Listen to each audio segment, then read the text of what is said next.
Imagine um avião tão mortal e tão temido que acabou se tornando o emblema de toda uma força aérea. Um caça que definiu a supremacia alemã nos céus e que, ao mesmo tempo, escondia um defeito capaz de tirar a vida de seus próprios pilotos antes mesmo de ver o inimigo.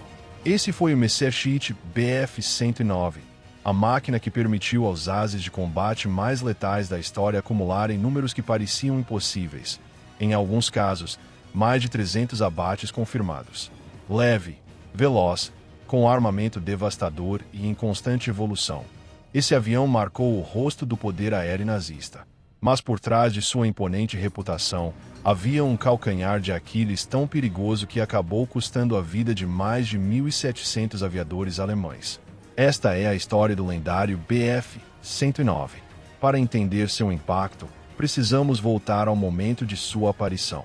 Em 1937, quando foi revelado, era considerado o caça monoplano mais avançado do planeta. Durante a primeira metade da Segunda Guerra Mundial, transformou-se na espinha dorsal da Luftwaffe, mesmo quando em 1941 entrou em cena o Focke-Wulf 190, o Bf-109 continuou sendo produzido e utilizado até os últimos dias do conflito. Mas, para compreender por que ele se tornou tão influente, é preciso voltar a uma Alemanha que, oficialmente, nem sequer podia ter uma aviação militar. Após o fim da Primeira Guerra Mundial, o Tratado de Versalhes impôs restrições brutais. O país não podia fabricar nem operar aviões de combate. A Luftwaffe simplesmente não existia no papel. No entanto, por baixo da superfície, a história era bem diferente.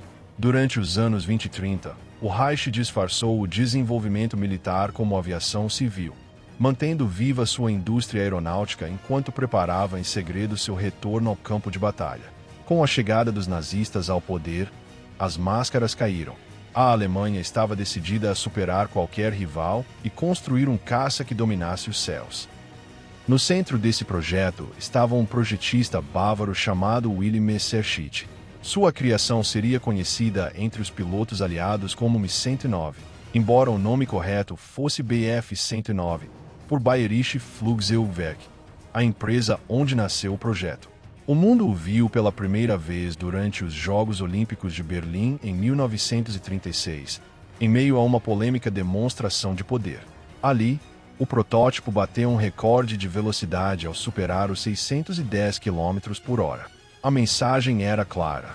A Alemanha havia retornado à competição tecnológica e o fazia com força. Paradoxalmente, nesses primeiros anos os motores alemães ainda não estavam prontos, de modo que os protótipos do 109 utilizavam motores britânicos Rolls-Royce e Kestrel. Mais tarde, seriam substituídos pelos Daimler-Benz alemães, que liberariam o verdadeiro potencial da aeronave. Quanto ao armamento, as primeiras versões levavam apenas duas metralhadoras MG-17, sincronizadas para disparar através da hélice, sem danificá-la. Era um padrão da época, mas logo ficou ultrapassado, ao descobrir que o Spitfire britânico entraria em serviço com 8 metralhadoras nas asas. A Alemanha se apressou em aumentar seu poder de fogo. Assim, o 109 passou a equipar 4 armas, duas MG-17 com 1.000 disparos cada e 2 canhões de 20 mm, um em cada asa, capazes de disparar 750 projéteis por minuto. Embora tivessem apenas alguns segundos de autonomia de tiro, esses canhões podiam destruir um inimigo com um único impacto, sobretudo quando começaram a usar projéteis explosivos que detonavam ao contato. Mais adiante, foi incorporado até mesmo um terceiro canhão montado no centro, disparando através do eixo oco da hélice, o que lhe dava uma precisão mortal. Mas essa inovação trazia um inconveniente. As vibrações do motor e o recuo frequentemente travavam o mecanismo, algo que muitos pilotos detestavam. Ainda assim, o 109 seguia evoluindo. Seu design metálico, a cabine fechada e o trem de pouso retrátil o transformavam em uma máquina à frente de seu tempo, especialmente se comparado aos biplanos de madeira e tecido que ainda dominavam em outros países.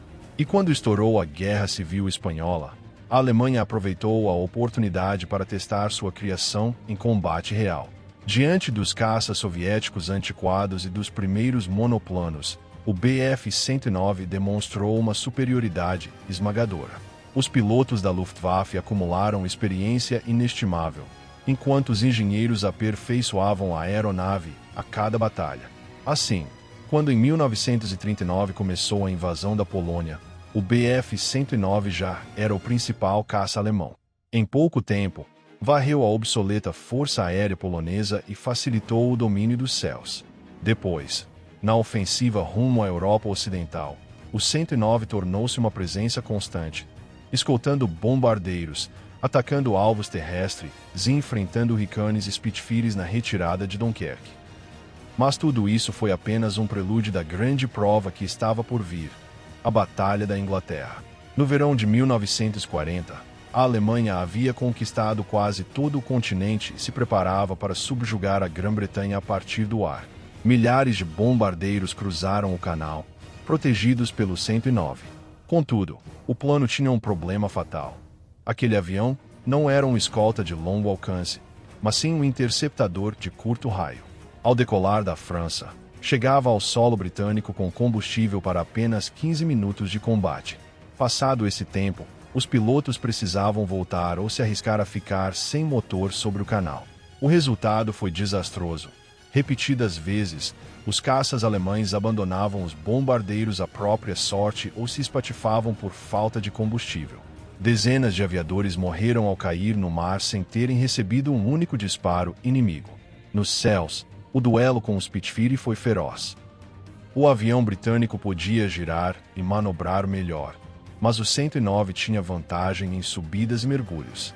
Além disso, seu sistema de injeção direta de combustível permitia continuar funcionando sob forças negativas, enquanto o carburador do Spitfire engasgava nessas manobras.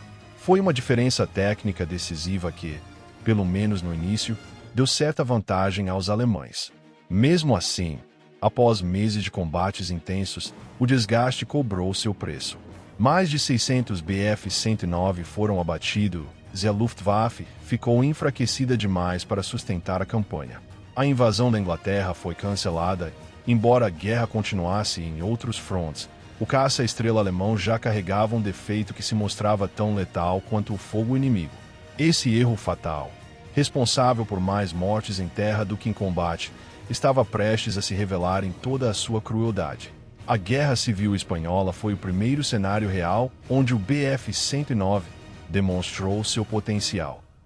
Diante de aviões soviéticos já ultrapassados e alguns protótipos de monoplano, o caça alemão mostrou-se praticamente imbatível. Aquela experiência de combate deu aos pilotos horas valiosíssimas no ar e aos engenheiros as informações necessárias para aperfeiçoar o projeto. Em 1939, quando a Alemanha invadiu a Polônia, o 109 já era a espinha dorsal da Luftwaffe e rapidamente varreu os céus contra uma aviação polonesa obsoleta. Na ofensiva sobre a Europa Ocidental, a história se repetiu. O 109 estava em toda parte, escoltando bombardeiros, hostilizando tropas e enfrentando caças inimigos. Foi em Dunkerque que, pela primeira vez, encontrou os Spitfire britânicos, um duelo que era apenas o prenúncio da grande batalha que se aproximava, a Batalha da Inglaterra. O verão de 1940 marcou um ponto de virada. Com quase todo o continente sob seu controle, a Alemanha se preparava para dobrar a Grã-Bretanha com base em bombardeios contínuos. Milhares de aviões da Luftwaffe cruzavam o canal todos os dias, e o Bf-109 tinha a tarefa crucial de protegê-los. Mas aí surgiu sua maior limitação tática. Não fora projetado para voos de longo alcance. Operando a partir da França, ao chegar ao território inglês restavam-lhe apenas 15 minutos de autonomia antes de ter que regressar. Isso obrigava os pilotos a abandonar combates prematuramente ou a deixar vulneráveis os bombardeiros. Muitos até caíam no mar sem combustível antes de voltar para casa. No ar, contudo, o confronto com os Spitfire foi um choque entre iguais. Os caças britânicos giravam melhor e eram mais ágeis, enquanto o 109 tinha vantagem em subidas e mergulhos. Imagine um avião tão mortal e tão temido que acabou se tornando o emblema de toda uma força aérea. Um caça que definiu a supremacia alemã nos céus e que, ao mesmo tempo, escondia um defeito capaz de tirar a vida de seus próprios pilotos antes mesmo de ver o inimigo. Esse foi o Messerschmitt Bf-109, a máquina que permitiu aos ases de combate mais letais da história acumularem números que pareciam impossíveis. Em alguns casos, mais de 300 abates confirmados. Leve, veloz, com armamento devastador e em constante evolução. Esse avião marcou o rosto do poder aéreo nazista. Mas por trás de sua imponente reputação, havia um calcanhar de Aquiles tão perigoso que acabou custando a vida de mais de 1.700 aviadores alemães. Esta é a história do lendário Bf-109. Para entender seu impacto, precisamos voltar ao momento de sua aparição. Em 1937, quando foi revelado, era considerado o caça monoplano mais avançado do planeta. Durante a primeira metade da Segunda Guerra Mundial, transformou-se na espinha dorsal da Luftwaffe, mesmo quando em 1941 entrou em cena o Focke-Wulf 190, o Bf-109 continuou sendo produzido e utilizado até os últimos dias do conflito. Mas, para compreender por que ele se tornou tão influente, é preciso voltar a uma Alemanha que, oficialmente, nem sequer podia ter uma aviação militar. Após o fim da Primeira Guerra Mundial, o Tratado de Versalhes impôs restrições brutais. O país não podia fabricar nem operar aviões de combate. A Luftwaffe simplesmente não existia no papel. No entanto, por baixo da superfície, a história era bem diferente. Durante os anos 20 e 30, o Reich disfarçou o desenvolvimento militar como aviação civil, mantendo viva sua indústria aeronáutica enquanto preparava em segredo seu retorno ao campo de batalha. Com a chegada dos nazistas ao poder, as máscaras caíram. A Alemanha estava decidida a superar qualquer rival e construir um caça que dominasse os céus. No centro desse projeto estava um projetista bávaro chamado Wilhelm Messerschmitt. Sua criação seria conhecida entre os pilotos aliados como Mi-109, embora o nome correto fosse Bf-109, por Bayerische Flugzeugwerk, a empresa onde nasceu o projeto. O mundo o viu pela primeira vez durante os Jogos Olímpicos de Berlim em 1936, em meio a uma polêmica demonstração de poder. Ali, o protótipo bateu um recorde de velocidade ao superar os 610 km por hora. A mensagem era clara. A Alemanha havia retornado à competição tecnológica e o fazia com força.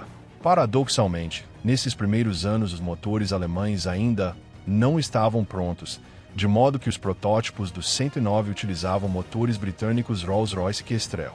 Mais tarde, seriam substituídos pelos Daimler-Benz alemães, que liberariam o verdadeiro potencial da aeronave. Quanto ao armamento, as primeiras versões levavam apenas duas metralhadoras MG-17, sincronizadas para disparar através da hélice, sem danificá-la. Era um padrão da época, mas logo ficou ultrapassado, ao descobrir que o Spitfire britânico entraria em serviço com 8 metralhadoras nas asas. A Alemanha se apressou em aumentar seu poder de fogo. Assim, o 109 passou a equipar 4 armas, duas MG-17 com 1.000 disparos cada e 2 canhões de 20 mm, um em cada asa, capazes de disparar 750 projéteis por minuto. Embora tivessem apenas alguns segundos de autonomia de tiro, esses canhões podiam destruir um inimigo com um único impacto, sobretudo quando começaram a usar projéteis explosivos que detonavam ao contato. Mais adiante, foi incorporado até mesmo um terceiro canhão montado no centro, disparando através do eixo oco da hélice, o que lhe dava uma precisão mortal. Mas essa inovação trazia um inconveniente. As vibrações do motor e o recuo frequentemente travavam o mecanismo, algo que muitos pilotos detestavam. Ainda assim, o 109 seguia evoluindo. Seu design metálico, a cabine fechada e o trem de pouso retrátil o transformavam em uma máquina à frente de seu tempo, especialmente se comparado aos biplanos de madeira e tecido que ainda dominavam em outros países. E quando estourou a Guerra Civil Espanhola, a Alemanha aproveitou a oportunidade para testar sua criação em combate real. Diante dos caças soviéticos antiquados e dos primeiros monoplanos